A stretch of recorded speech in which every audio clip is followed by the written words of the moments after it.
make sure this is on. Oh, maybe need a few more chairs, if there are. Good. There are more chairs, for sure. Stand here? Okay. This zone, stay in this zone. Zone. All right. Thank you all for coming this afternoon for a lecture of one of our own, Jeremy Jimenez, who is assistant professor? Now associate. Thank you, SUNY Cortland. Associate professor at Foundation and Social Advocacy Department at the School of Education. So thank you so much for accepting our invitation for our talk. Jeremy received his doctorate at Stanford and taught classes that address gender, class, economics issue in context of environment and how they inform each other for more than a decade. He taught in Norway, Venezuela, as well as US. And now he is here at SUNY Cortland, and on his spare time, he's traveling the world. He traveled more than 160 countries, so he is still putting pins in the map. And adding carbon emissions, but we're not going to talk about that. And I'm standing right next to you about that. So thank you again. Thank you for coming in such large numbers this evening. I guess the pending snowstorm didn't sway you otherwise. So again, I am thrilled to have Jeremy here for exciting lecture, and I hope you are going to stay behind for a lively discussion. So we are recording our talk for our archive. As you can see, we are using a microphone, not for sound in this room, but for a good sound for our recording. And after the talk, I would like you to remember, take a microphone. It will afford us to have a little better sound for our recording. I also want to invite you to several other events that we have scheduled. This is the last in person. Well, actually, we have documentary screening next week on Monday, but the next lecture is going to take place virtually. So you can take a postcard. It's on the front counter, and it will tell you 3 more events that we have scheduled for the rest of the semester. So thank you so much for coming again, and without further ado, welcome Jeremy, and please, you have a floor. Thank you so much. Thank you very much, Yaroslava. And thank you all for coming. First of all, if you came here to learn specifically about trees or Mercury, I'm here to disappoint you. It's more of a hook because it's part of the theme of the art, but I will be talking about them a little bit. But yeah, trees, cancer, sequester, Mercury, why climate is the wrong focus. So first we're going to hear a little bit from the UN Secretary General, Antonio Guterres, who is increasingly sounding less like a UN bureaucrat and more like an activist in Extinction Rebellion.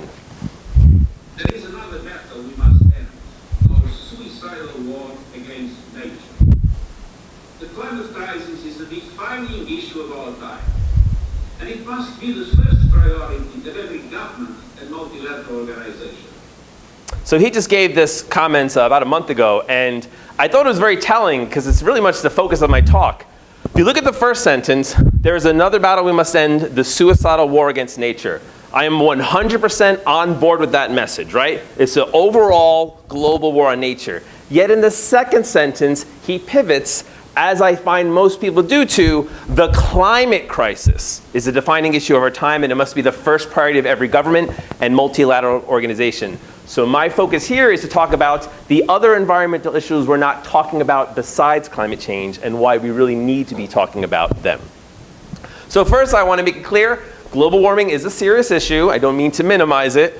Obviously, we're seeing just in the past few weeks and months, serious abnormal global heating. In fact, China, I believe, had 70 days of consecutive heat wave this past summer.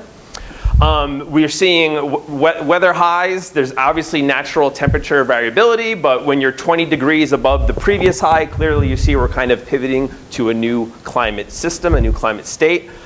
Consequences are most of the western half of this country is now in some level of moderate to severe drought, right? So to be clear, climate is a serious issue.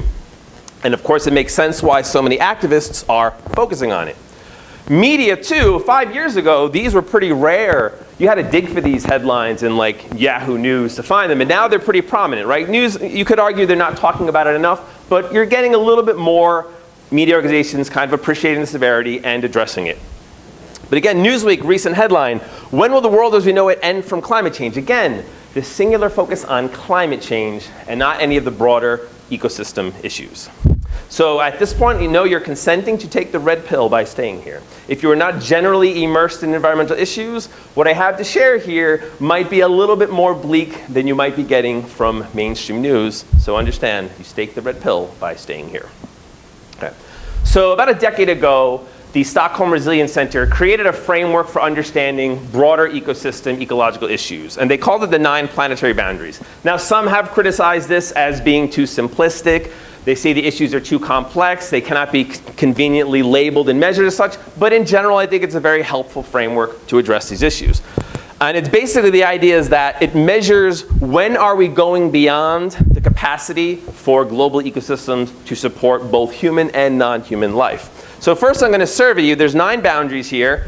I'm going to ask you to raise your hand. How many boundaries do you think we are not in danger of crossing, but many scientists say we are already currently crossing in the world today? Raise your hand if you think it is 1 or 2. Okay, show of hands. Raise your hand if you think it is 3 or 4. Okay, raise your hand if you think it's 5 or 6. Okay, 7, 8, or 9. Okay. Well, then I guess there's some good news for you. It's actually just 6 boundaries are currently in danger or currently being crossed globally. And as you notice, climate change is one of them. But as far as you can see graphically represented by different scientists discussing the severity, it's actually the least severe of these 9 boundaries. More severe is biosphere integrity, which used to be just considered biodiversity loss. Land system change. Novel entities is kind of like the catch-all category for like all the other things that aren't measured by the other boundaries, things like plastic pollution, chemical pollution, etc. And biogeochemical flows.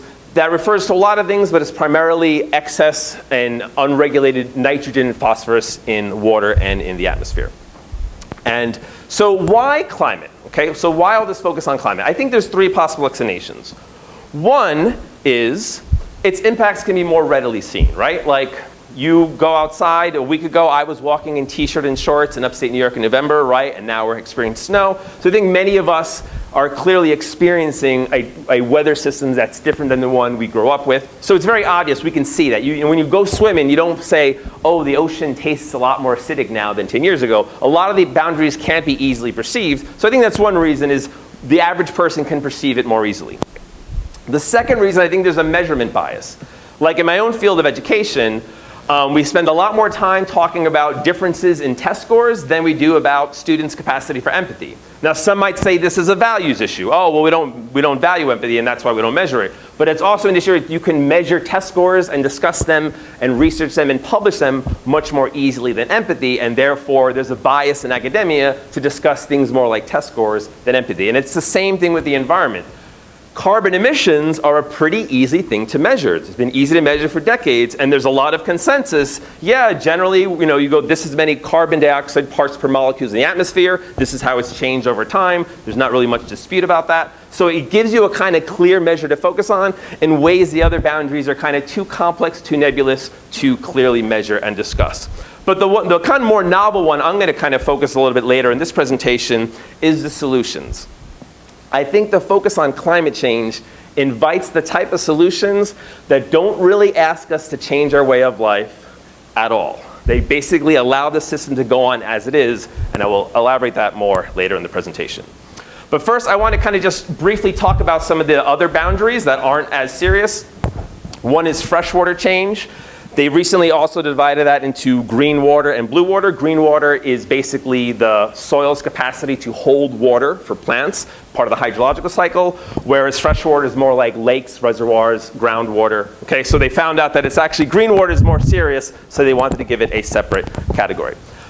You've no doubt heard about the ozone layer. This is often cited as a positive thing, like, hey, we can really get together. You know, in the late 80s and 90s, they realized these chlorofluorocarbons, sorry, Professor, were destroying the ozone. So what they did is they got together and they got industry to stop using these chemicals. It is true, it is a success story. However, I think it's kind of inaccurate to make a parallel with that with fossil fuels, because we basically took one industrial pollutant for which there was a substitute and put in a substitute, whereas there is no substitute for fossil fuels, right? The modern economy is entirely dependent on fossil fuels, and so it's not as easy a story to substitute.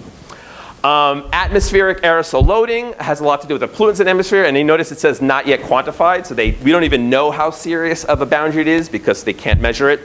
And lastly, ocean acidification. That's basically how much carbon dioxide is being absorbed by the oceans. That has major impacts on marine ecosystems, especially the ability of animals to form shells, the carbon from the shells.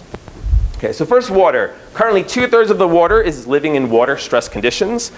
It's estimated up to half the Indian population, that's 500 million people and counting, may not have access to running water within 8 years. 5 billion people are believed to be living under extreme water stress within less than 30 years. Another question, the World Health Organization estimates how many people in the world are currently breathing unhealthy air. Anyone want to give a shout out what they think the percentage is? People in the world currently breathing unhealthy air? Shout out some numbers. 10, 50, 75, 38. Okay, according to the World Health Organization, it is 91, okay?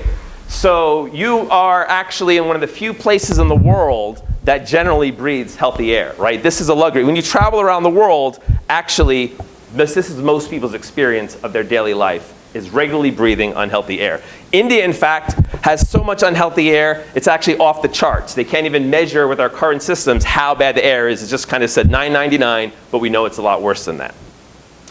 On average, people are living 3 to 5 years less because of air pollution. It's a death rate higher than AIDS, tuberculosis, coronavirus, and malaria combined, right? It doesn't get the same attention because it's a gradual thing over time. Your life is shortened at the end of your life, so it doesn't get the same media attention, but in terms of deaths, it's actually a larger impact. Okay, so I'm going to focus now on the big four, the most threatened boundaries that are in the planetary boundaries. Okay. The first one is novel entities. That basically is all the kind of chemical pollutants that were filling the world. And that was kind of the basis of my title. Like, I know I gave a presentation at Albany a few weeks ago, and a student asked me, well, the problem is we're just not taxing the corporations and punishing the corporations that are polluting the river with mercury. And I'm like, that's true. I'm a fan. Tax them more, fine them more, send CEOs to prison. But when you make these toxic substances, you got to put it somewhere, right? And there really is no capacity for the earth to absorb these toxic chemicals. They end up somewhere. They end up in the water, they end up in the soil, they end up in the atmosphere, right? And so we have to be aware of, when you just focus on climate change, these things are not at all being addressed when you narrowly focus on carbon emissions. There is no longer any pristine place left on Earth. If you go to Mount Everest, you're going to find cadmium and arsenic levels deemed 5 times above safe levels for human consumption. You go to the bottom of the ocean, you're going to find squid full of toxic chemicals, right? So go to the top of the Earth, go to the bottom of the Earth. There is no single meter on Earth anymore that doesn't have some level of significant chemical and plastic contamination. Okay, land system change. Human manufactured products way more than, all right? What do you think it's all trees on Earth? All plants on Earth, or all animals on Earth? Raise your hand if you say A. Who thinks it's A? Okay, who says B? And C? Okay, it was a bit of a trick question because the answer was D. Human manufactured products now weigh more than all life on Earth. You take every molecule of everything alive on Earth, the stuff we made weighs more than life, right? That is how large of an impact we have had and are having on our biosphere. And of course, it's not just consumer items, it's any kind of infrastructure, right? When you make something like a large mall, right, you destroy the habitat to create it, you generate all these toxic chemicals from all the manufactured products, you have all the air pollution from that manufacturing that we're not breathing, but most of the world is breathing, you have all the garbage piling up on the land and the oceans around the world, you have all the habitat loss. And I want to go now, this is a picture of Nineveh, Iraq today. Looks like a pretty desert ecosystem, right? A very dry place. But how many of you learned about, raise your hand if you learned about the Fertile Crescent when you were in world history in high school? Yes, of course. Most of us have heard of the Fertile Crescent. So how did this become this, right? Here's Nineveh today. That's where Nineveh was. It was smack in the middle of the Fertile Crescent. Well, what happened is that is the process in part of climate change, but it's also a natural impact of overusing soil and not practicing regenerative agriculture that returns nutrients to the soil. In fact, that's actually a picture of the Tigris River recently taken a month ago, how dry Iraq is currently. And one of my favorite quotes of this is a French writer, François Renaud de Chateaubriand. He once said, "Les forêts précèdent les civilisations et les déserts les suivantes." And what that means in English, forest precedes civilization, deserts follow. If you follow people who have studied societal collapse, sometimes it's the result of a foreign invader, such as Europeans disrupting and destroying civilization here in North and South America. But a common among all collapsed societies, they've overused their local resource base and they could no longer support themselves. And it's often because they've cut down their forests, which are helping support life. Okay. Biodiversity loss. Some of biodiversity loss is direct killing of animals. Here you see a boat full of sharks and shark fins because unfortunately there are people in the world who find shark fin soup a delicacy. So some of it is direct killing of animals. But a lot of it is just habitat destruction.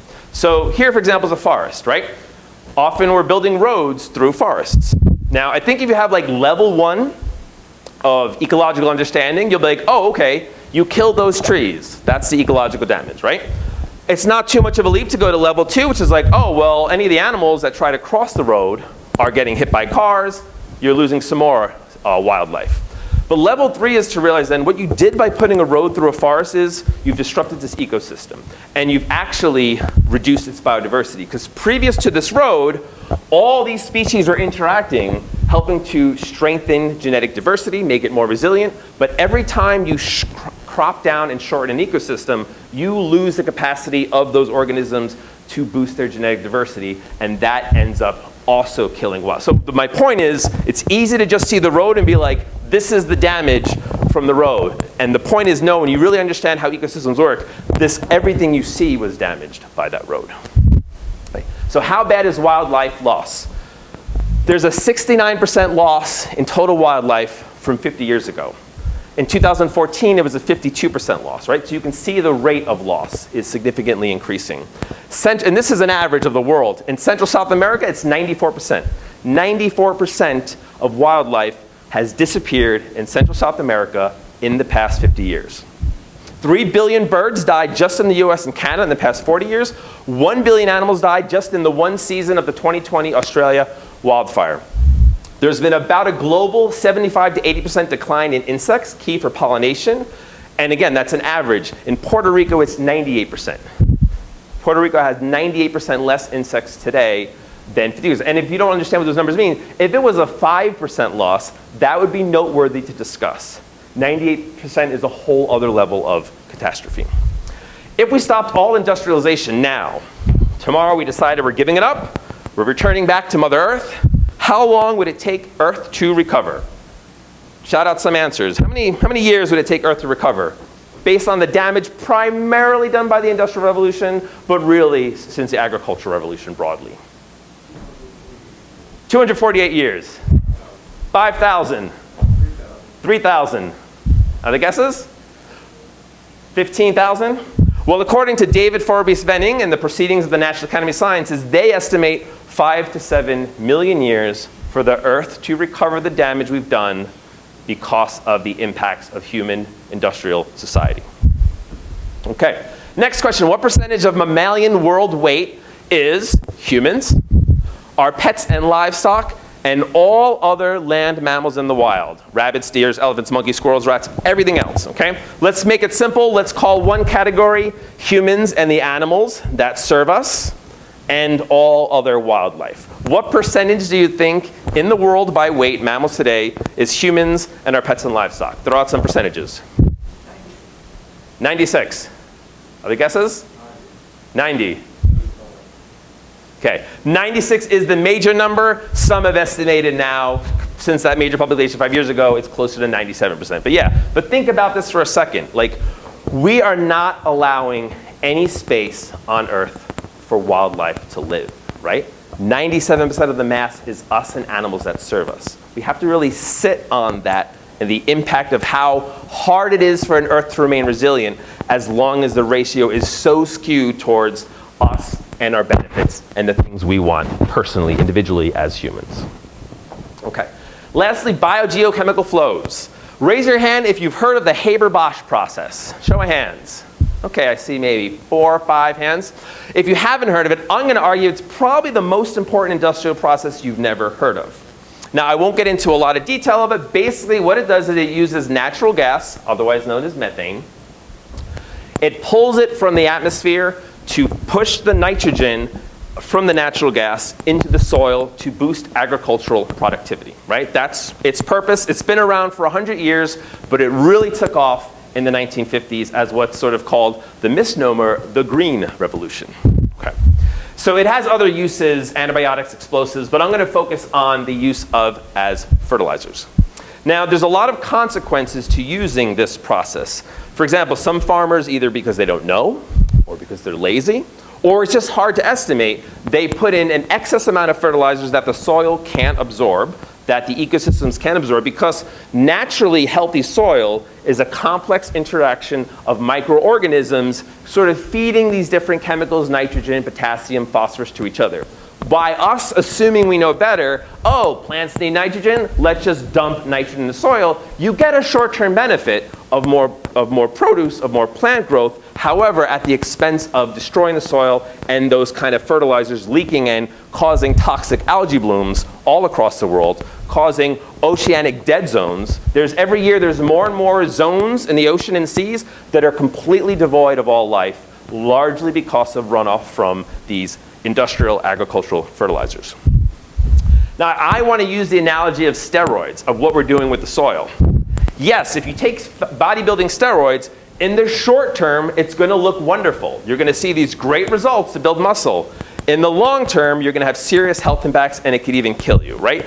That's what I'm finding that the equivalent is soil productivity 1950 to 2020. If you look back the past 70 years, it looks like we've grown a lot more food, and that's wonderful, but it's been at the expense of gradual destruction of the topsoil due to the overuse of these fertilizers. Here it looks like a relatively innocent chart, but to me, it's actually the most terrifying chart I'm showing you today. What this shows is the percentage of the world population. You might have heard in the news, we just estimated to reach 8 billion people as of this week. Here's estimated the people that are eating without reliance on artificial fertilizer, and here's the population with it. So people estimate the numbers. Some say it's as low as 30, some say it's as high as 80. Let's go with the average. Probably about half the calories consumed in the world come from the Haber-Bosch process, right? So what that means is, if there's no Haber-Bosch process, half the people in the world will not have enough calories to eat. Now, so clearly that's an argument to continue the Haber-Bosch process, but like I said, the process is very destructive to soil and ecosystems. It's actually responsible for over 1% of carbon emissions, the Haber-Bosch process, and eventually, someday, the fossil fuels are going to run out, right? And they're not going to run out completely, but it'll get to the point where when the energy used to extract fossil fuels are more than the value you get from it, it's no longer going to make sense to extract it. So a day will come in the future when there is no more easy access to natural gas, and then you have no Haber-Bosch process. Then what are we going to do when we have an 8 or maybe 9 or 10 billion population, but no capacity to feed them? That's why I find this one of the most terrifying graphs I'm showing today, and something we absolutely need to be having conversations, because they're both right. We need to stop the Haber-Bosch process because of its environmental destructiveness, but we need to continue it because if we stop it immediately, many billions of people are going to starve to death. But this is the most important question we have. One of the most important questions is how to address this conflict of holding these two truths at the same time. Okay, so why does most academic and media coverage focus just on climate change and not the other 8 boundaries?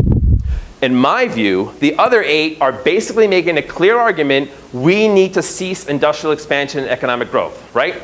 Look at any of their 8 boundaries. We need to stop deforestation, habitat destruction. Stop using pesticides, herbicides, road expansion. Stop using chemical fertilizers. Stop modern manufacturing with all their production of novel entities, right? But climate change, is often getting dominated by what I'm calling business as usual solutions. For example, this week is COP27, the 27th attempt to try to rein in carbon emissions. Everyone's meeting in Egypt. And in the meeting this week, there's a 25% increase in fossil fuel delegates compared to last year. More combined delegates than the 10 most impacted countries in the world. And in fact, there's a lot of people that are there to lobby to say, hey, we have to help Africa by giving them more industrialization. That means more fossil fuels. That's why we're here to advocate that position. So I'm now going to show you a brief clip that was aired yesterday on Democracy Now!, where Amy Goodman, the host, is interviewing someone noticing how basically fossil fuel companies and other corporations are now dominating these annual climate meetings.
So in case you couldn't hear that clearly, basically he was saying that now at the conference, it's being dominated by all these petrochemical companies and their government representatives trying to sell more fossil fuels at a conference that's ostensibly the purpose of it is to make global reductions in fossil fuel use. And again, I think that's natural to climate change. Climate change, because you're so focused on this issue of carbon emissions, it's very easy for industry to capture and suggest continued industrial ways to address this issue. So climate change solutions invite more consumer products, electric cars, remote learning technologies, computers, smartphones, software, contracts for infrastructure development, grants patents to develop new tech solutions. They're doing some kind of scary research at Harvard now, what's called stratospheric sulfate seeding, where they're just experimenting. Well, what if global warming gets so bad that we actually have to send up a bunch of particles in the air to deflect the sun to cool the planet? And the problem with that, besides unknown ecological damage, is if you start that process, you can't ever stop. Because if you actually seed the stratosphere to block the sunlight, the moment you stop, within a few weeks, the temperature is going to revert to what it should have been had you never done that. So you can talk about really scary 1-2°C warming within weeks if you actually count it. But at Harvard, they say we're just experimenting in case we maybe have to do this someday. And monoculture tree farms to replace deforested trees. Now again, I am a fan of planting trees. Okay, I want to go on the record. I don't think that's controversial. However, the problem with often this focus on tree planting is, well, let's look, for example, there was a few years ago, there was a big story. Turkey broke the Guinness record of planting millions of trees to set the world record, right? Great, yes, that's awesome. All that carbon is being captured. You follow the story a couple months later, 90% of those trees didn't make it, right? And part of the problem is this human assumption that we can just replant forests we've destroyed. It's not understanding how ecosystems function. Trees develop organically based on the needs of a local environment. And we as humans assume we know best and we can chop down an old growth forest and just put new trees. Often those trees don't make it because that's not how ecosystems function. So it often actually allows more forests to be destroyed because of the argument, we're going to replant trees. That's why we're okay cutting down this forest. And so again, some of these stories about optimism when you talk about climate change, here's a headline. Clearly, political rhetoric aside, some climate action is occurring, i.e. more renewable energy and more electric vehicles. However, the overall global performance remains disastrously poor. So I feel here's where I have to kind of do a little talk about this so-called renewable energy, since it's really the positive solution so many people are saying is the solution to climate change. Okay? So here's your standard propaganda images. I know you've seen them because they're everywhere. The sunshine, the windmills, the solar panels, the happy family playing in the park, right? Your standard kind of imagery for this. Supposedly you put it in Google, sustainable energy future, that's what you get, right? You get those kind of classic images. And I admit, I know these technologies aren't really good, as I'm about to explain, but even I still feel good when I see these images, right? They have that emotional impact on me. Okay, so a lot of people will say, oh, look how much solar energy has increased over time, right? It's really expanding. More and more industries and households are using solar energy, even though it is kind of slowing, right? Some of that growth is sort of slowing. But important things to understand about solar and wind energy: they require fossil fuels for the entire process and will always require fossil fuels, right? So this idea, I think a lot of people naively think, oh, we're just going to put up the windmills and then boom, renewable energy future. No, windmills last 15 to 20 years. Solar panels a little bit longer. Once they stop working, you need fossil fuels for the whole stage and repeat. So if you actually think renewable energy is the future, what you're saying is we expect to continue to use fossil fuels because you need them to mine the materials, transport the materials, assemble, manufacture, etc. There's other significant environmental impacts: dead birds, more habitat loss, toxic chemical pollution. And like I said, they're rebuildable. They're not renewable. They only last a certain amount of short time. So now I'm going to show you a short clip from a film called Planet of the Humans, which I think does the best 2-minute montage of how you actually make wind turbines and solar panels. It might be a little loud, so yeah.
I don't know, so to you, does that look like environmentalism, or does that look like a suicidal war in nature? To me, it seems, one of those seems pretty clear. It's actually interesting, this morning I was listening to Democracy Now!, and she had a lot of indigenous environmental activists on, which I thought was great. But it was interesting, so many of the activists were basically making similar points I was making here. It's like, yeah, this green technology, it's great because you know where they get all that lithium in those mines? From indigenous communities. We're the ones whose communities are poisoned by all these minerals. And she didn't kind of engage with that. She didn't push back. She just kind of, and I think there's so many of us want to hold on to that thing, that solar panels, wind turbines, that's all we need to do to make things all right, that when you kind of point out this reality of it, it kind of makes a lot of people who are committed to environmentalism quite uncomfortable. But we need to look at it in context. I think a lot of people will say, okay, that's all bad, right? But still, the carbon emissions are lower, right? And that's good. Because what they're doing is they're substituting fossil fuel use. Well, There's this increase of solar use over time, the past 10 years, and here is the increase of fossil fuels, right? There's, as you can see, they've had no impact on lowering or substituting, right? Now, why does this happen? There's an interesting guy, a 19th century British guy who unfortunately died quite young in a drowning accident, but he had the same issue back in the 19th century where everyone was saying, we're making coal more efficient, and when we make it more efficient, we're going to use it less. And he kind of pushed back. He's like, no, that's not the case. When you make something more efficient, in the absence of government control and regulation, you're just going to use it more because it's cheaper. That's supply and demand. When a resource is cheaper, you use it more. So, in fact, what all this solar energy has been doing is giving us more energy, total energy. And so since more energy is available, we use more energy. So it's not actually even substituting fossil fuel usage. Okay. So, and here's a reality that often these images don't show you. I was driving to Erie County here in New York a couple of months ago, and here's what I saw on the way there. Oh, it was a windmill graveyard, right? So they also, these images don't convey all the waste created when these things stop working. Solar panels, wind times won't stop this, right? Nor will they stop this. Now, here's where a lot of academics, very common, will say, it's capitalism. The real problem is capitalism. And again, I want to go on the record. I find a lot of problems with capitalism, and it certainly makes a lot of environmental problems much worse. However, if you narrowly focus on capitalism and not with the industrialization piece, well, let me bring you to the Soviet Union. Soviet Union wasn't capitalist. They were the alternative economic model. Let's take a brief tour of the Soviet Union. They turned the Aral Sea, this is called the Aral Sea, by the way, and I went there. It's a very interesting and scary place. They basically were growing cotton, and they drained all the water in the Aral Sea, and it's now just a desert. And you can see all these ghosts, these ship graveyards there. They cut the Black Sea in half due to overdevelopment. They made Lake Karachi the most radioactive lake on Earth, poisoned marine life in Lake Baikal, and in fact, a lot of people don't know they committed the largest whale massacre in history in the I think it was, the 1960 whaling season. They killed 180,000 whales. Now again, a criticism of capitalism saying like it's the profit incentive, right? If we just get rid of the profit incentive, we won't abuse the earth. But the Soviet made it clear, no, we had our quotas, right? So as long as you allow the industrial system to exist, that's going to damage the earth. Whether you're using a socialist or a capitalist form of organization is another conversation, right? Industrialism is the central piece you have to address. So, are there non-industrial climate change solutions? I don't want to use this time to do like many of these talks often include, here's the things we all need to do, everyone needs to stop eating beef, right? And because I don't think that's that effective. Maybe some of you might for a week or two stop eating beef, and then 2 weeks from now you'll see a hamburger you really like and you'll forget about the impact of beef on the environment. And also I think it's kind of lazy for someone to prescribe things. Go off you and do these things when every one of us in this room needs to be learned on this. We need to understand so we can contribute educated to the conversations about the things we need to do rather than just have some policy experts who are often very captured by these industries. But what I will do is I'll frame two different ways to consider not solutions but responses to these environmental issues. What the sociologist Centeno calls robust versus resilient responses. A robust response is basically increasing the amount of hits a system can take before it collapses, right? So a classic case of this is a seawall. Like eventually the sea is going to overpower the city, but for some period, you put up the seawall, you're going to buy yourself some time before the city's overrun. Whereas a resilient system is one that kind of understands catastrophes coming and rebuilds a system to adapt with nature to better handle that catastrophe. So I will just kind of give you an example of some ways to think about it. So here's your seawall on the left, and here is in the Netherlands, homes actually built on the water. On the left, you have air conditioning. Yeah, on a really hot day, it's great, but of course, every time you use an air conditioner, you make the world hotter, right? And of course, not everyone in the world can afford air conditioners. As opposed to a terracotta piping system, it's not going to make your home cool and crispy like an air conditioner, but it's a much more environmental friendly, low cost way to cool a home that can be sustainable for a long time.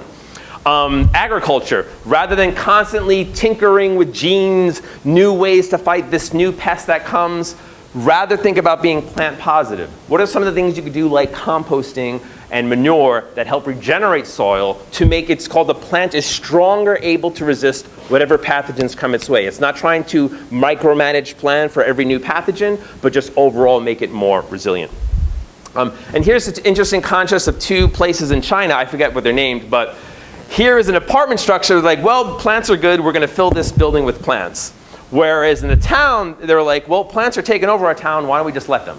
Okay? And so what you have here is almost no one wants to live here. Why? Because they're chewed up by mosquitoes every day. Because this is an unnatural ecosystem. There's no birds and predators that are able to handle the amount of mosquitoes generated here. And so it's a nightmare to live here. And so as much as I like the way it looks, no one wants to live here, as opposed to the natural solution, working with nature, let the plants kind of spread over our buildings. It's a more kind of long-term resilient response. Okay. So I'm going to end with just kind of talking about two other communities in our country we've ignored who we need to start listening to. And first I'm going to focus on the California forest fires. So in 2018, it was a record burn, 1.8 million acres. Just 2 years later, more than doubled, 4 million acres. One of the ways California has often responded in the past couple decades is by using aerial fire retardant, right? This is heavily damaging to ecosystems. It's very damaging to the waterways. It actually encourages invasive plant growth because the retardant's kind of like a fertilizer. But California has started to slowly back off in favor of long overdue indigenous solutions to forest management. And so just to give you an idea of what happened in California, before white settlers colonized California, indigenous people, like they do many places in the world, practice controlled burns, right? They knew you actually sometimes have to set the forest on fire as a way to encourage seeding, as a way to reduce the overbrush, etc. But when white settlers came to California, they saw this and they thought they knew better. What are you guys doing setting forests on fire? If you set more fires, we're going to put you to death. And so understandably, many of them stopped. And over time, the practices were lost. Many indigenous people, in 1850, there was about 150,000 indigenous people residing in California. And now, and 50 years later, it was only 60,000. I'm not suggesting that was all these people were killed, but many people were assimilated, many people left, etc. And so over time, these practices of fire management were forgotten. And so yes, is California wildfires a story of climate change? Yes. But it's also a story of ignoring indigenous wisdom, of assuming we know better than people that have successfully, sustainably managed the land for thousands of years, and we're only slowly starting to appreciate that in our ecological management strategies. Another issue has to do with topsoil loss. West African farmers used organic farming practices. They would restore soil fertility by feeding its biodiversity. Enslaved Africans continued these practices. Over time, however, the fossil fuel industry kind of wanted people to invest more in their petrochemicals. They wanted them to invest more in their big tractors and heavy machinery. So we moved away from these organic practices, what we now call permaculture practices, and we sort of forgot those practices. And as a result, what do we have today? Well, I should also mention many of them stole black people's land. Important fun fact to challenge the narrative of progress, in 1920, 14% of farmers were black. Today, it's 1.4% of farmers, right? So it's actually, over the past 100 years, less and less black people have had access to land to farm.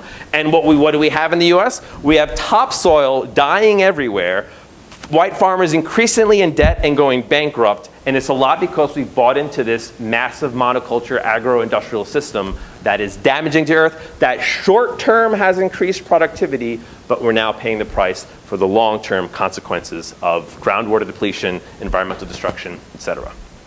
And so, in closing, I want to ask you all, what team are you rooting for? Okay, because there's two teams at battle for the soul of the earth and our future. Those teams are Team Global Industrial Civilization, with all of its robust responses, or Team Community of Life, with its resilient responses. Now, I'm not naive. All of us are living in an industrial system, right? We're all industrially deranged as a result. It's not easy for any of us to suddenly dive wholeheartedly into the community of life, but it is a process everyone in this room and everyone you know and everyone in the world has to start shifting towards. Shifting towards, we don't have to stop civilization tomorrow, but we have to start thinking of this global process as slowly paring down and moving towards more local forms of growing food, local forms of organization, indigenous custodianship of natural ecosystems. And so when you're walking down the block, right, I imagine many, if not most of you, if not all of you, see this as progress and this as decay and decrepitude. But I think where our consciousness has to shift is we have to start to see it reverse. We have to see this as, no, we don't need another new building with all of its fossil fuel and chemical inputs. And yes, we should encourage life wherever it is starting to thrive. Because there's two teams that are fighting against each other. Only one team can actually win. Thank you very much.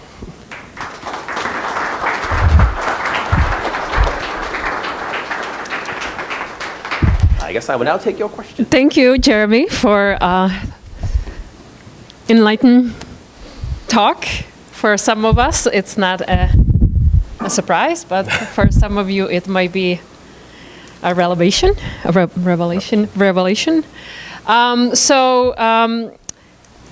Again, thank you so much for giving this thought-provoking talk, and I would like to invite our audience for questions. Hopefully we'll have plenty.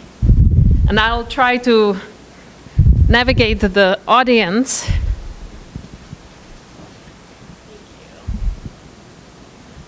Thank you, Dr. Jimenez. So I was really interested in this idea that you're putting forth, basically that pollution is another form of colonialism as well, because we're relying on the land to take, continual use of this land that is not necessarily ours. And so I'm wondering about how you think that the land back movement might be part of these team community for life. Oh yeah, absolutely, yeah. And I am certainly not an expert to comment on the complexities involved in things such as blood quantum and who is eligible for membership and ownership of certain land. But yeah, I certainly think on a day-to-day basis, and I am happy, I do feel all sorts of people, policymakers, ecologists, scientists, are kind of recognizing a lot of things we've been teaching in ecology is stuff indigenous communities have really known kind of for thousands of years, in many cases better than us because their whole culture has evolved in bioregions, right? The whole thing they call their culture was intimately tied to their bioregion. So this is kind of based on a paper under review right now where I very much argue that what we need in all universities is more indigenization of curriculum. And what that does mean is kind of as much as possible, where you are adjacent to indigenous communities, where they're willing to come to campus and have a part in shaping curriculum and speaking on campus and speaking with professors, we need to be strongly facilitating that because we have so much to learn from indigenous communities, absolutely. Scott? I'm sorry, I'm saying your name and be recorded. You're being outed. Thanks, Jeremy. For the Haber-Bosch process, in so many ways, not to pile on the doom, it's worse than it even looks because for most of the history of the Haber-Bosch process, the feedstock was coal. And as natural gas becomes harder to get and as more developing countries build more fertilizer factories, probably coal will be used again more and more, exactly. And it doesn't burn as cleanly as gas. So I think, that issue of feeding people but also protecting the planet, what do you think agriculture and the food supply is going to look like? Do you think local systems is enough to kind of solve that conundrum, or what kind of solutions do you think? Yeah, I will be honest, imagining what to be done is fairly dire, right? It's because of the severity of the dilemma and how long we've ignored taking care of ecosystems. But what I imagine is as more and more people understand we need to move towards local production, one of the things I always tell my students, I actually always point this out, any of my students here, especially more recent students, is the weeds you can eat in your backyard, right? Most of the things grow in your backyard you can eat. Now dandelion might not taste great when you pull it out of the yard, but if you boil it with a little butter and salt, it tastes just delicious and it's very nutritious. So I think just kind of advancing ways in which how can every one of us start to move our own consumption towards more local creation and not require fossil fuel supply chains. In fact, if you're interested about energy, well, you talk to Lisa Kroll right here, professor. She can tell you a lot about energy. But one book I recently read called Life After Fossil Fuels, and it's a pretty funny book and has a lot of interesting information. But what she does is Alice Friedman talks about how, without diesel, there are no supermarkets, right? The diesel truck supply, that's the only reason there's food in the supermarket when you go there. When that diesel becomes scarce or unavailable, supermarkets are gone. There's no more supermarkets, right? You will have to, if you eat, it's because you're eating locally. So I guess my question is, like, my response is, as much as possible, we know that day of reckoning is coming, right? When the supermarkets are no longer delivering food, all of us got to do our part to slowly get more local. And that includes, if you have property or property you're on, like, what can I even eat in my backyard is a great start. And then the next step is local farmers market. And then the next step is organization, et cetera. One thing I can say, maybe I'm speaking too early. I hope it happens. But I'm on the Cortland Environmental Advisory Council. We're advised about environmental issues in Cortland. And we're really strongly trying to get passed, we're going to present to the council next month, about no mow May. And that's basically trying to encourage all homeowners in Cortland to not mow their lawns in May to help the pollinators kind of spread. So yeah, thank you. I already knew that. Oh, excellent, yes. So, but the idea is to, like, you can't be fined by the city if someone calls you out on mowing me is kind of the plan. So, like, these kind of, like, step-by-step local initiatives where they're like, how can we restore the community of life where we live, I think is what we all need to start doing as soon as possible, as much as possible.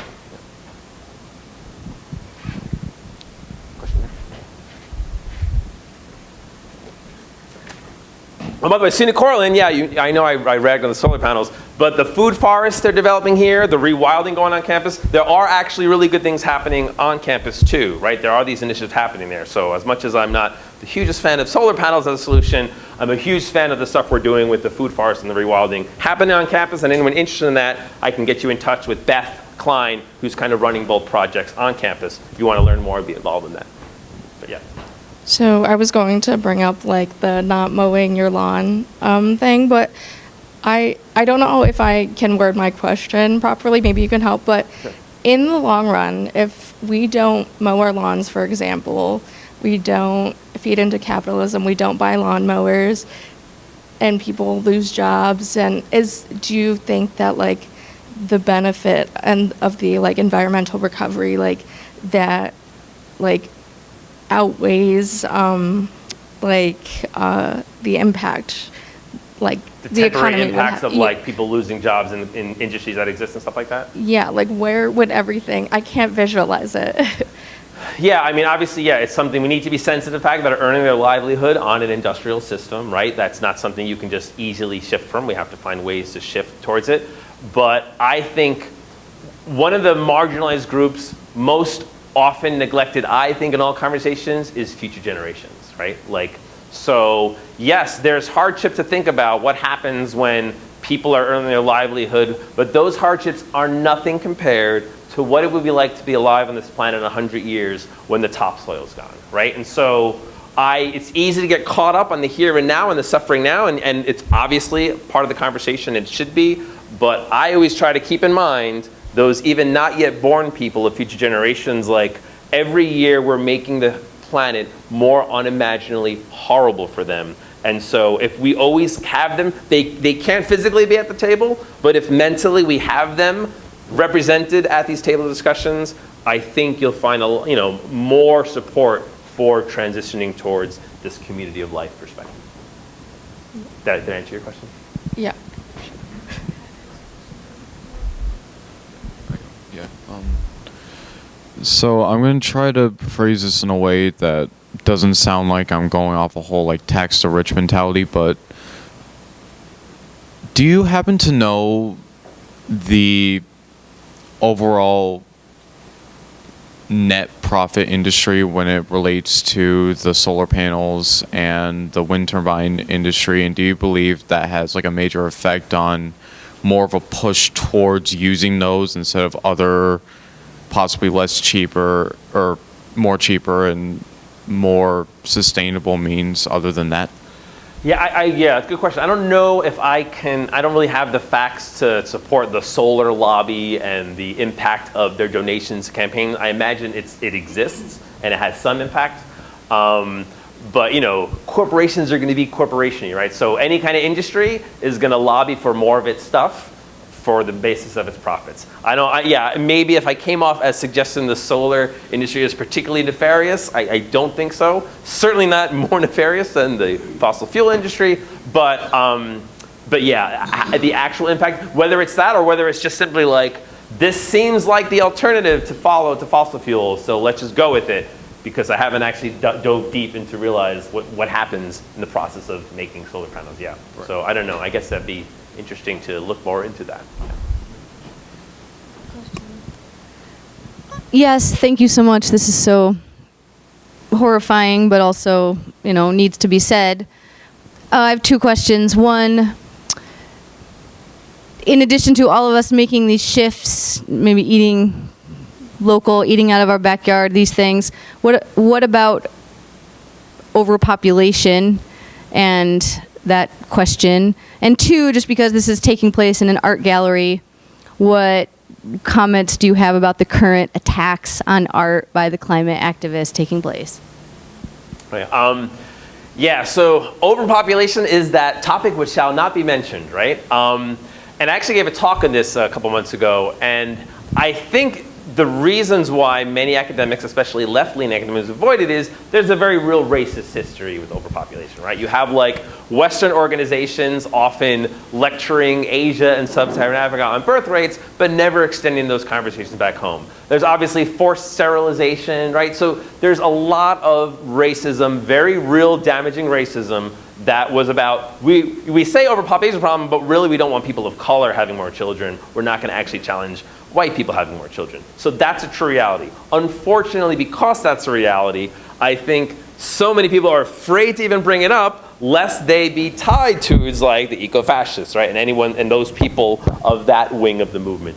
So yeah, no, clearly it's both. And another response too, when you say overpopulation, the class response is it's not overpopulation, it's consumption, right? And that is true. Obviously the average, I don't know what the exact numbers are, but the average American family has maybe something like 100 to 200 times the impact of a village in Mali, right, in terms of resources. So clearly consumption is a large part of it, but every additional human uses resources and impacts the environment, right? You can't get around that.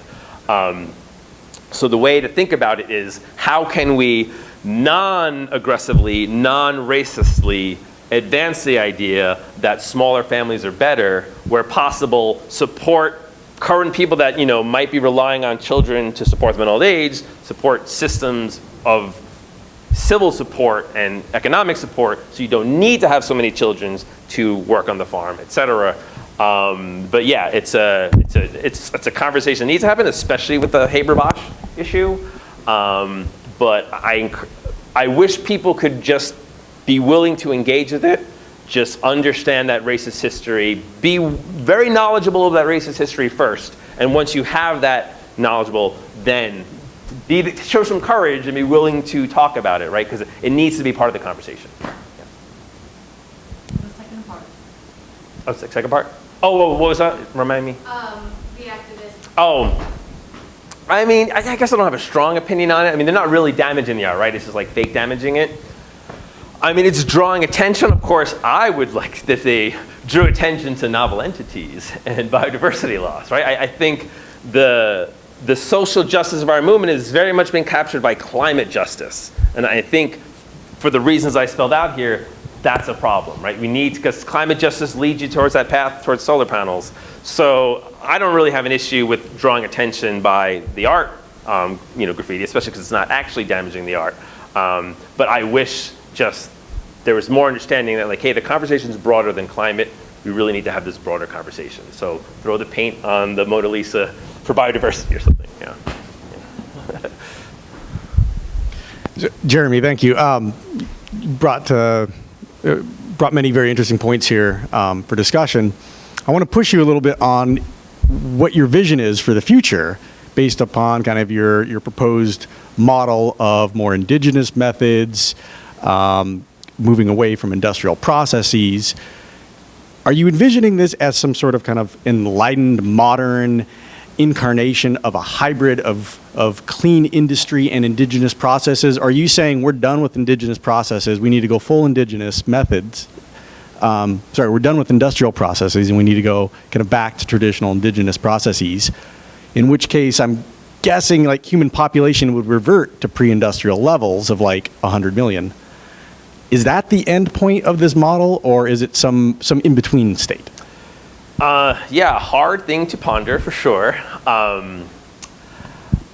I think eventually the industrial model is going to go away, right? Because the fossil fuel supply chains that support it won't be around forever, right? And so when you reach that point where the oil cost to extracting oil exceeds the oil you get, industrial process is going away anyway. So what I'm saying is, since it's going to go away eventually, why don't we preempt the process and start towards paring it down? Because the damage, that low energy future is going to involve a lot of hardships, right? And I'm not ever suggesting it's going to be easy to adapt to a low energy future, right? But the longer we carry on with industry, then we're dealing with a situation of the cliff, where we have all this power and then we have no power. Or maybe we have solar panels as a small buffer zone. Like, we have power until the solar panels start working and then we have no power. So my argument for really focusing on paring down all sorts of industry is to lessen the gap between our current way of life and the pre-industrial and what will be post-industrial future, right? So my vision is, I don't have any exact specifics, of course, it's hard to predict this, but here's our gap now, and if we just simply drop or precipitously drop, like, that hardship and death and suffering is going to be so much greater. But if we move towards reduction in our industrial expansion, we are narrowing that gap. And that's just going to be better. Now, whether or not the extent to which, I think there's always potential for a meaningful life, right? I think even people who've lived through war, they had a lot of suffering, but they derived meaning. So I see a lot of suffering ahead for everyone, but that doesn't take away our capacity to find meaning from especially learning about this damage we've done and how we can repair going forward. Specifically what that looks like, I don't really know. But yeah, I think it's another interesting conversation. I think, yeah, imagination is important, right? Because if you just simply deliver a message of bleakness, like, yeah, things are bad, we're all screwed, it doesn't really give the motivation to participate in imagining a better future. So I think, yeah, I think communities are starting to slowly imagine that. I don't yet have a great idea. I just suspect and hope it's a lot more local. So maybe just one quick follow-up question then. Does the problem become one of finding an economic incentive to this to advance this new model, or is it something else? Yeah, I think that's a dangerous path, because if you go through the economic incentive, you're really tying yourself to this world that is going away and needs to go away. And so I think a community of life perspective is not really thinking in those terms. I know, not that I think it's automatically a terrible way to think of it. I think there's some value to, like, putting a value on nature, right? There's a whole book written about, like, nature, if people just said what nature was worth, what ecosystems deliver, $50 billion, they'd appreciate it more. Like, I kind of see that point, but then I also know you're getting caught up in that whole world that, like, that's how we should be evaluating value, through an economic lens. And that's what's destroying the world, and that world's going away. So I personally prefer to just start moving away from that line of thinking. Question back. Hi, thank you for your talk. I just want the college students to know about, maybe they already have listened to this. The Joe Rogan Experience had a farmer on in early November called Will Harris, who changed from an industrial model to a more natural model, and now he's growing everything naturally on his farm and producing it. And he says that the way for us to go forward, it's going to have to be from the consumer, not from big pharma, or not big pharma, not from the ag, not from the government, not from the USDA. It's us that has to make a change in what we want to eat and how we're eating it, I just want the kids to know about that. My son told me, listen to this, you got to listen to this. He's so smart, and he's doing it. Thank you. Yeah, I'm curious. Let me actually ask anyone who is ballpark, let's say 26 or younger, how many of you are liking the idea of returning to the land? I'm curious, like, how many of you, like, is that appealing to you? Anyone? Can't afford, yeah, because the land's all. But yeah. Oh, another question? So before I go back to you, I want to follow up on that. And for someone who grew up in Thanks, Eric. A different time, perhaps, and different political system, a part of our curriculum as a 4th graders and 5th graders, we farmed. We had a farm. Our school had a farm, and we actually went and learned how to plant plants and how to take care of them over a period of the entire year. And it definitely changed the way how I perceived Perceive nature. And nature and a food source, right? So I know how to grow food. My parents still know how to grow food, and they still do. So I think that it's important to have this conversation about integrating these practices into our educational system, which I think it's completely eradicated or non-existent.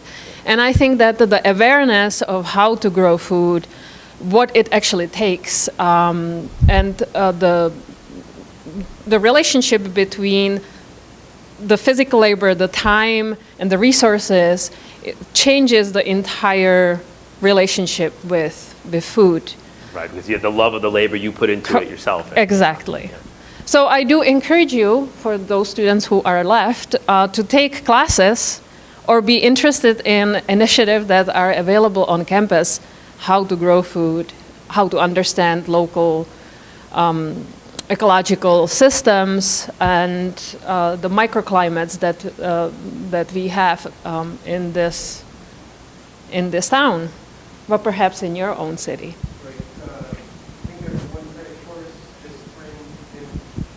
Important information about curriculum? There is a one-credit course this spring in our model garden program, which will also touch on the food forests that Jeremy mentioned earlier. No, please. And I'll come back to you.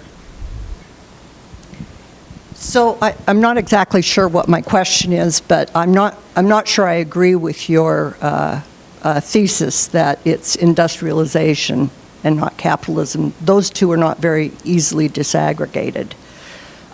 Certainly the dynamic of growth started much earlier than industrialization and earlier than capitalism, but capitalism is a particular formation of a system of growth. So there's a complex conversation we could have about that. But what I want to ask right now is, you say that the concentration on climate change is not a good place to concentrate. It sort of feeds into the system. It only does that if you don't have a realistic conversation about energy. And you're right, we have conversations about energy that are not realistic. What you identify, that we can just easily make the transition to renewable energy and carry on. If you actually start looking at the technologies, you find that that's not the case. And I think the way to think about it is that, you identify all of the energy it's going to take to build up a renewable energy infrastructure. So we're confronted with a situation where we have to build up that renewable energy infrastructure at a time when we have to dramatically decrease our emissions at the same time. And that kind of puts it in sort of stark terms about what has to happen, because that means if we're going to have the energy to do that, we're going to have less energy for everything else. And then you start to get into conversations about reduced energy in a system such as ours. And I think that can actually take you to very critical kinds of conversations about the organization of our economic system and what might have to change there if we want to shut off the growth dynamic.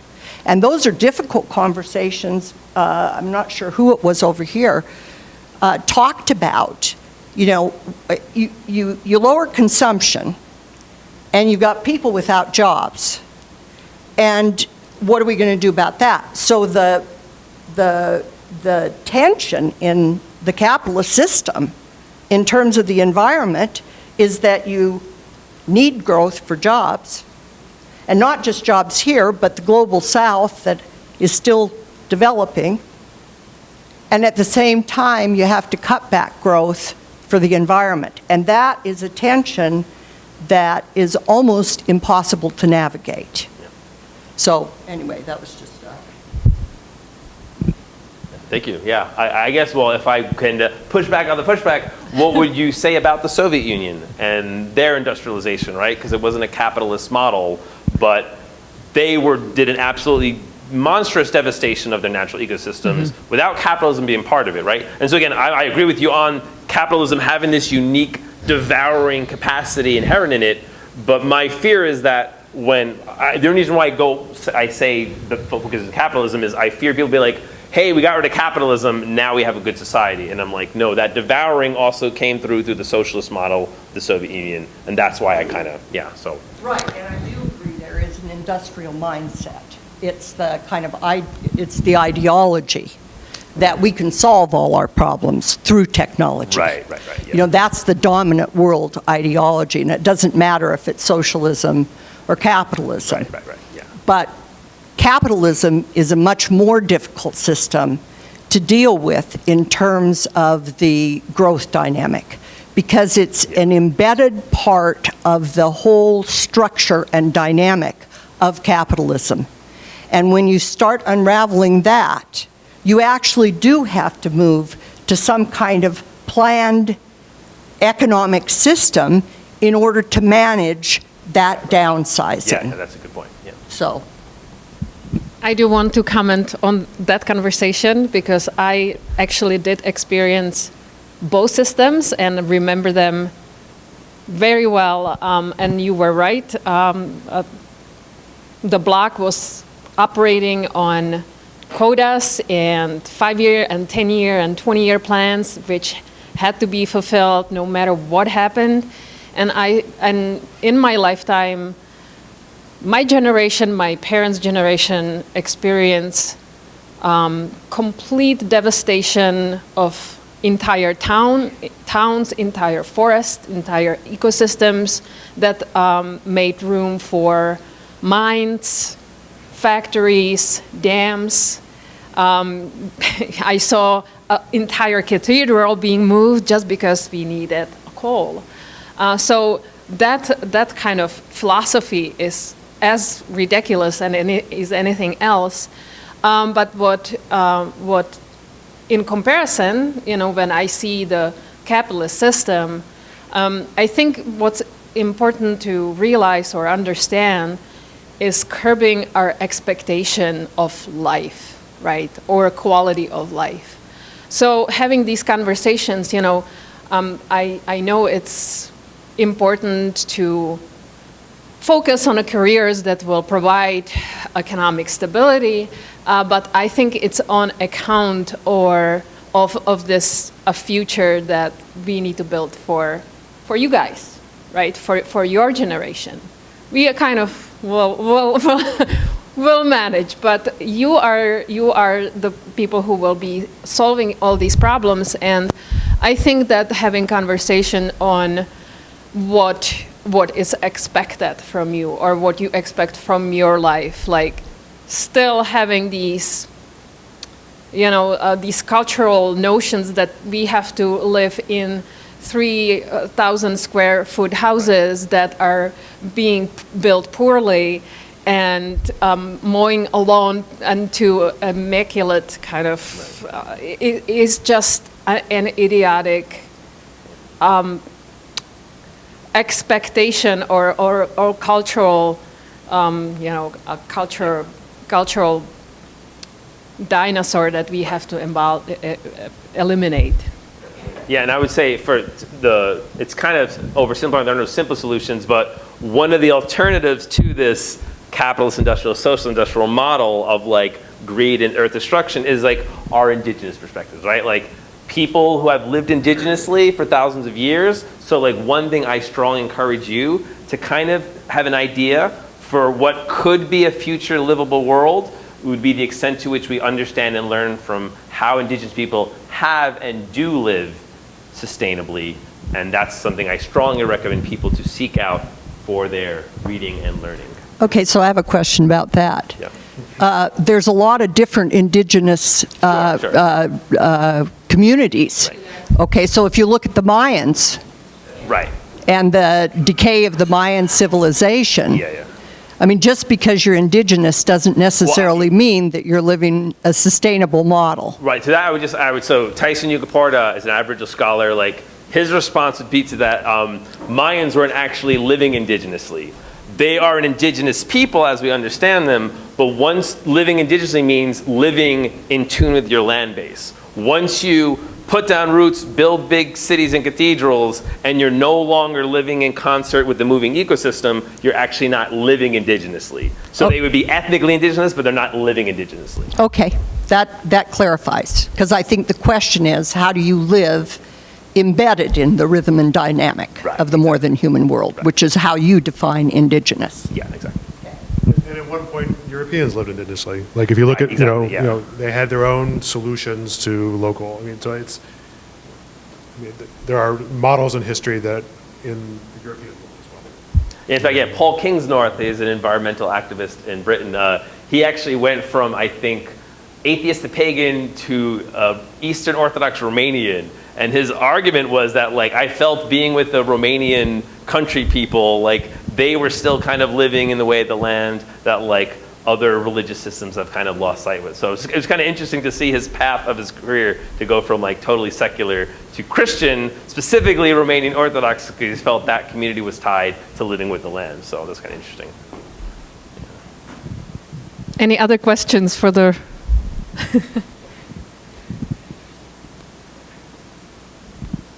So, like, being a younger person, I guess, I am definitely, like, you know, towards, like, shifting to the team community of life, right? But if I think about, like, doing it immediately, I feel like there are some, like, aspects, like, that intersect that will kind of, like, I guess, like, there's, like, a hesitation kind of, like, for example, like if someone was like low income or like in a really urban area and couldn't, you know, shift to this life like immediately, but they're there because like effects of like systemic effects and like systematic effects, like who do we like hold first, like accountable? Like, is it absolutely, yeah. Because, you know. No, I see what you're saying, yeah. Well, one, the overall point is that the more of us that individually move towards a community of life perspective, like we individually are better off for doing it, right? Regardless of the Earth's concerns, because we have this healthy, restored nature, relationship with nature.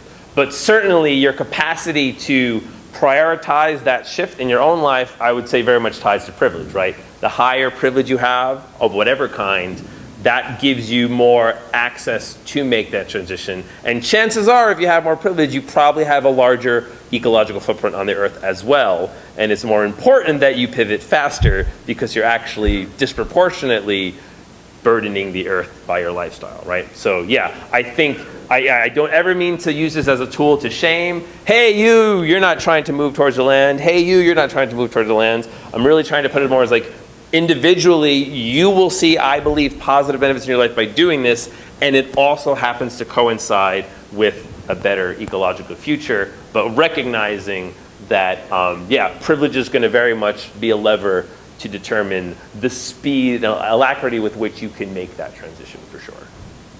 Okay. Did that answer your question? Yeah, that makes sense. Because like what I was thinking was like, what comes first, like the chicken or the egg, but maybe at the same time they both. Right, yeah. But no, it's so, if you bring up urban areas, I'm an urban person my whole life, right? I'm pretty late to the game of appreciating nature. I came pretty late in life. I always lived in a urban environment until later in my adulthood. So it's troubling for me personally because I can speak a lot to urban education because that's been my whole childhood and teenage year, was living in an urban area, in a low-income urban community. And so I'm a big advocate for people in urban communities, but I somehow have to live in this uncomfortable world where like, I really want to advocate for people living in urban areas, but I know, like, in the not too distant future, we need to move away from that urban model because you can only support large urban populations as we define them with fossil fuels, right? When you no longer have that fossil fuel industry, you cannot possibly support a large urban community. You won't have the resources to do that. So I'm thinking a transition needs to happen where, and you know, Leah Penniman, she's great, she's this farmer, she has Soulfire Farm here in upstate New York, where she actually has trips for low-income students of color to come up to her farm to learn about farming, right? And in her mind, she's trying to advocate, like, yeah, this is a transition we need to all start working on. So the tension I have with urban advocacy is I very much want to support more resources for urban communities. At the same time, I know we have to fit in this conversation, how do we start moving away from these concentrated urban areas that really can't be supported without fossil fuels, which will eventually wither away. I know that we would have this conversation for another couple of hours, but I want to... I think that, Jeremy, do you know how many farmers are between 55 and 65, and then how many farmers are, 45 to 55? And yeah, no, it's much less as you get younger, yeah. Right, I think it's somewhere around 80% of all farmers are 55 to 65 years of age, and then the other 20% are 45. So opportunity for younger folks in a vocation. Absolutely right, yeah. And I think we here in professors, the more we're aware of this reality, we can do our part to kind of like help that transition to that world. Yeah. Well, cool. All right. Well, thank you all very much for coming out. Your great questions. Thank you so much, everyone.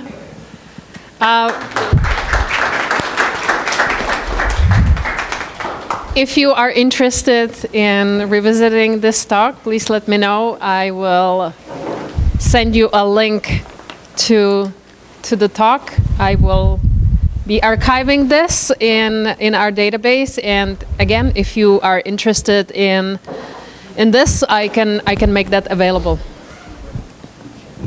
Thank you. Have a great night.